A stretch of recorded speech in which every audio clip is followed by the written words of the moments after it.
Boa noite a todos, a paz do Senhor. Mais uma vez aqui para nós estudarmos a Academia Bíblica, né? Nós estamos no texto de Gálatas, hoje precisamente no capítulo 5, do verso 1 ao 15. Eu vou tentar ser breve, muito breve hoje, porque do capítulo 1 até o capítulo 15, Paulo está fazendo uma reflexão de tudo aquilo que ele falou e está falando da nossa liberdade em Cristo, ok? A nossa liberdade em Cristo é que está sendo tratada nesses versos. Então, o que a gente precisa entender nesse momento é o que é liberdade em Cristo. E a segunda coisa é que eu vou usar alguns exemplos aqui de liberdade, porque eu estava pensando sobre isso nesses dias, né? Então ontem, por a tardezinha, ou perdoe a memória que ontem pela manhã, umas 10 horas, eu peguei o cachorro, né? E eu fui até aqui do lado aqui de casa, tem é tipo uma praça aqui arborizadinha, né? Então eu peguei o cachorro, eu levo ele na coleira por causa da rua, por causa dos carros. E aí eu cheguei lá e eu soltei ele da coleira, né? Então isso é uma liberdade. Ele está preso e eu estou soltando ele. Então ele corre lá à vontade, ele faz o que ele quer, ele brinca lá nas árvores, corre, come o seu matinho, né? Olha para as pessoas. Então, isso é uma liberdade, né? Uma liberdade que eu estou dando a ele, né? O que eu estou pedindo de volta? Nada. Simplesmente que ele corra mesmo e faça o que ele tem vontade ali naquele momento. Então, o que Jesus fez por nós na cruz foi nos libertar da escravidão do pecado. O que Jesus pede em troca? Essa é uma grande questão que a gente precisa refletir, né? Quando Jesus voltar, ele não vai voltar com uma coleira nas suas mãos para nos aprisionar a uma eternidade com ele. Não, ele vem nos resgatar para viver uma outra liberdade, uma liberdade nele pela eternidade, né? Quando chegou a tarde, um pouquinho mais tarde, depois que eu estava ali passeando com o cachorro, aí eu pego ele, boto ele na coleira de novo e trago ele para casa, né? Então cessa ali a sua liberdade de correr naquele ambiente, né? E agora ele fica aqui limitado a um espaço que a gente tem aqui para ele viver, e todos os dias eu vou lá e tenho uma certa liberdade, durante um período do dia, né? Então, nós somos resgatados para viver uma liberdade nesse mundo, e depois Jesus vem para que nós desfrutemos com ele a liberdade eterna, né? Nele, pela eternidade, não há tempo, né? Nós vamos viver, desfrutar dessa liberdade a vida toda. Aí eu vou ler apenas um verso, eu gostaria que você lesse na sua casa capítulo 5, do verso 1 ao 15, mas eu vou ler apenas um verso, que é o verso 6 de Gálatas 5, que diz assim: Porque em Cristo Jesus nem circuncisão, nem incircuncisão tem efeito algum, mas sim a fé que atua pelo amor. Porque em Cristo Jesus nem circuncisão, nem incircuncisão tem efeito algum, mas sim a fé que atua pelo amor. Olha que verso impressionante. Porque os da circuncisão são os judeus, os judaizantes, ou os convertidos judeus que, no seu ato de nascimento, no ritual da lei, ao 8º dia eram circuncidados, né? Então esses são os da circuncisão. E aí esses da circuncisão, alguns se converteram e eles querem viver a liberdade em Cristo, mas alguns da circuncisão vêm e impõem sobre eles os ritos da lei, ou seja, limitam a liberdade que eles têm em Cristo. O segundo grupo é os da incircuncisão, Os da incircuncisão são os gentios, aqueles que não passaram pelo processo da circuncisão, mas que os judeus agora dizem para eles que eles precisam se circuncidar, que eles precisam cumprir os rituais da lei. Eles receberam a Cristo, mas para desfrutarem da sua liberdade em Cristo, eles precisam se colocar debaixo de um outro jugo, que é o jugo da lei, ao qual nós não conseguimos carregar. Por isso que Cristo veio e cumpriu ela em nosso lugar. Então, o que Paulo está dizendo? Que nem circuncisão, nem incircuncisão tem efeito algum, vale nada, ele está dizendo, mas sim a fé que atua pelo amor. Então, o que quer dizer isto? Então eu vou fazer aqui citar um exemplo como se fosse um casamento, uma brincadeira, para que nós pensássemos melhor sobre isto. Então você imagine que o noivo vem e ele vê uma pessoa perfeita aos seus próprios olhos. Uma pessoa que se esforça para ser honesta, para ser bonzinha, que ela cumpre rituais, que ela cumpre preceitos, que ela faz todos os atos para que ela mereça a sua condição de ser a noiva, né? Então, ele olha para ela e ele vem a resgatar. E quando ele faz o resgate, ou ele morre por ela, que seria os da circuncisão, que ele morre por esta noiva, como ela responde a esse noivo que a amou e se entregou por ela, fazendo obras. É isso que Paulo está dizendo. E ele está dizendo que não tem efeito algum. Então ela começa a se esforçar por merecer a sua salvação. Ou seja, ela está contribuindo para que a sua salvação seja feita. Então pense, o noivo é Jesus, porque ele vem buscar a sua igreja. E a noiva é a igreja. Mas pense que se esta igreja é os da circuncisão naquela época, e os gálatas estavam querendo ser da circuncisão, então eles passam a ser uma noiva que está fazendo esforços, ela está se esforçando por merecer o sacrifício que Jesus fez na cruz por ela. Então ela está tentando cooperar para a sua salvação. Paulo diz, não tem efeito algum. E pense agora se fosse a noiva, ou como foi, né, o da incircuncisão, que somos nós, que nós não passamos pelo processo da circuncisão, nós não éramos na nação judaica e nós recebemos a Cristo como nosso Salvador. Então Cristo veio, viu que, como se nós fôssemos diferente dos da circuncisão, que se achavam perfeitos porque eles tinham a promessa, né?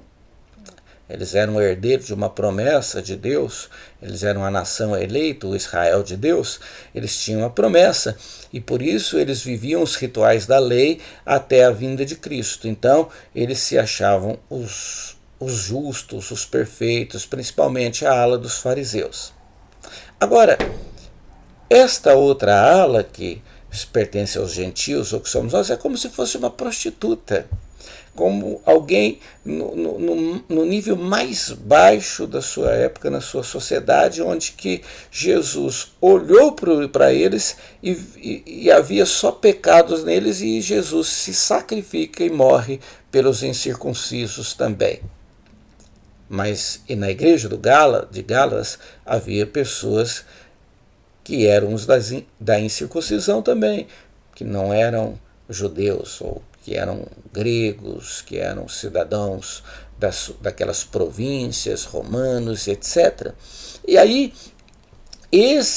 estas pessoas que receberam a Jesus, elas olham para Jesus e falam, nós éramos tão impuros, nós éramos tão pecadores, nós éramos tão falhos, e mesmo assim ele viu a nossa miséria, a nossa tragédia, e ele então nos resgatou do jugo do pecado. O que nós vamos fazer?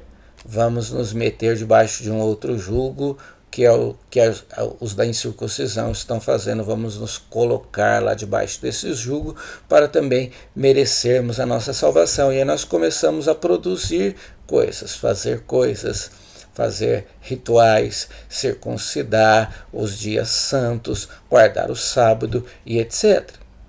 Então é isso que o judaizantes passa para a mentalidade dessa igreja Gálatas. Tanto os da circuncisão como os da incircuncisão, eles precisam agora produzir frutos que justifiquem a sua salvação.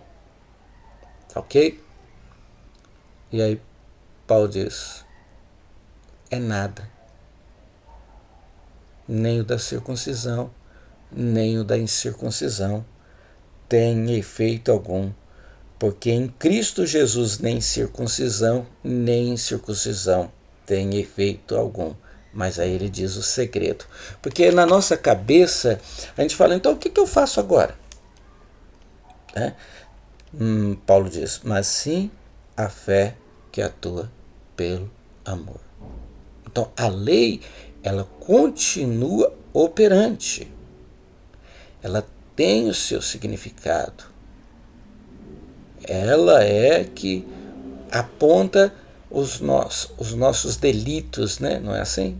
Você está na vida e quando você transgride, passa no farol vermelho, você sabe que você transgrediu a lei, né? Quando você estaciona seu carro em um lugar impróprio, você sabe que você transgrediu a lei, né?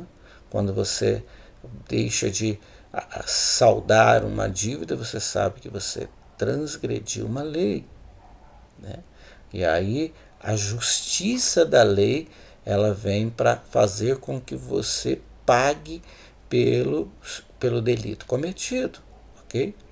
Então, se Cristo morreu e ele cumpriu todos os rituais da lei, ele diz então que a fé, né? A fé é que atua pelo amor.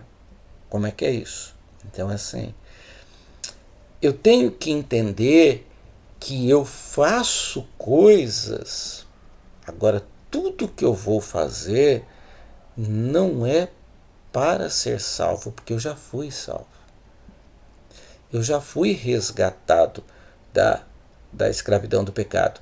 E se eu achar que a minha liberdade, agora porque é o texto da liberdade, me dá condição de fazer o que eu quiser agora, agora eu posso fazer o que eu quiser, Jesus já me salvou. Uma vez tem a doutrina, né, de uma vez salvo, salvo para sempre. Então eu posso fazer, eu posso beber, eu posso ir onde quiser, eu posso me meter com o que eu quiser, que não tem problema nenhum, eu já aceitei Jesus, eu estou salvo. Não. A Bíblia não diz isso. Então o que o Paulo diz é que essa lei agora que está operando em nós, nós não cumprimos ela para ser salvos porque nós já fomos salvos, mas nós cumprimos ela porque nós cremos no sacrifício vivo de Jesus, e aí ela está atuando, mas ela está atuando pelo amor. Então, eu olho que eu tenho que ver que Jesus, ele sofreu em meu lugar, ele fez o que eu não podia fazer, ele morreu em meu lugar, ele se sacrificou por mim. Então o que eu faço? Então eu começo a amar as pessoas, porque todo o fundamento da lei se resume no amor, amar o seu próximo, né? Em se ofertar, em se entregar. Então eu começo a amar as pessoas, eu começo a ser generoso, eu começo a exercer honestidade, né? Eu começo há uma mudança de vida em mim. E tudo que eu estou fazendo agora é porque eu estou refletindo a imagem de Cristo. Eu estou fazendo o que eu tenho certeza que Jesus estivesse naquele momento vivendo o que eu estou vivendo, é o que ele faria. Tem horas que eu não consigo, é verdade. Mas eu me esforço o tempo todo. Eu me sacrifico de uma certa forma, a minha carne, eu mortifico a minha carne o tempo todo, e isso é o próximo tema que nós vamos falar, os frutos da carne e o fruto do Espírito, né? Que eu me sacrifico o tempo todo, ou eu me submeto ao tempo todo, ou eu esmurro o meu tempo todo, a minha natureza, né? De fazer as coisas que não convém, eu me submeto o tempo todo para refletir a imagem de Cristo. Então, eu olho para uma pessoa e falo, ela não merece meu amor, mas mesmo assim eu me esforço por amá-la. Eu vejo uma situação que eu acho que é injusta e eu tento produzir justiça. Então, tudo que eu estou fazendo é por uma lei de amor agora. Não porque eu estou produzindo coisas, porque se eu não fizer eu não vou ser salvo. Não, eu já fui salvo. E por ser salvo, eu me rendo todos os dias à vontade de Jesus Cristo e faço todos os dias aquilo que eu sei que agrada a Cristo, porque Ele me amou, porque Ele se entregou por mim, porque Ele se ofertou por mim. Então, isto é uma lei do amor. Então não há um julgo, você tem que fazer.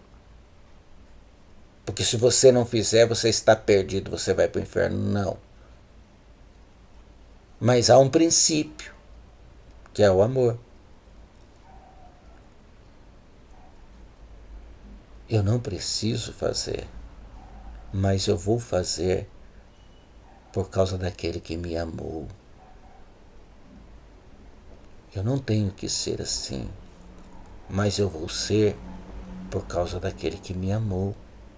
Então, em todo tempo, eu estou me submetendo à vontade de Jesus e fazendo a sua vontade, porque eu amo, porque Ele me amou primeiro. Deus me amou primeiro, né? Deus prova o seu amor para conosco em que Cristo Jesus morreu por nós, sendo nós ainda pecadores, né? Então, este é o nosso pensamento. Então, tudo que você for fazer na sua vida, tudo que você for dar, toda forma de entrega a Cristo, você tem que pensar, eu estou fazendo com que motivação? Se a minha motivação é porque eu estou fazendo para ser salvo, então você está quase que perdido. Porque você está dizendo assim, eu estou cooperando com a obra que Jesus realizou na cruz, estou me esforçando para alcançar a minha salvação pelos meus méritos. E não é pelos seus méritos. Mas todas as vezes que você fizer, e a sua motivação for aquela que diz assim, eu estou fazendo porque eu amo, porque Ele me amou, então você está cumprindo a vontade de Deus. Você sabe que você não precisava fazer, porque Cristo já fez tudo por você na cruz do Calvário, mas você quer refletir a imagem do Filho de Deus no seu semblante, no seu rosto, e por isso você o faz, né? Então, que Deus te abençoe e você possa refletir nestas palavras.